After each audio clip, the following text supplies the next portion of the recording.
Hey guys, so welcome back to SSC plants fall. And ఈ plant వచ్చేసి మనకి grape plant. So బేసిక్గా grape plants మనకి కంప్లీట్గా క్రీపరే కాబట్టి మనం ఈజీగా 14 ఇంచెస్ పాట్లో పెంచేసుకోవచ్చు అనమాట. సో గ్రేప్ ప్లాంట్ ఏంటంటే మనకి అవుట్డోర్లో కూడా మనం బాల్కనీస్లో కూడా చాలా ఈజీగా పెంచుకోవచ్చు అనమాట. మన దగ్గర మీకు బకెట్స్ ఉంటాయి కదా, 25 లీటర్ బకెట్స్ ఉంటాయి కదా.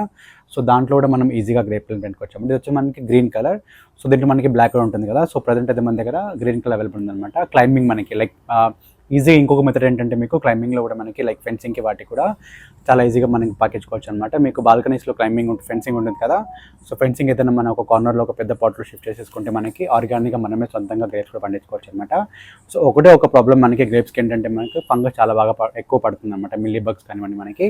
ఇంకోటి మనకి పెయిన్ బంక్ అంటారు కదా.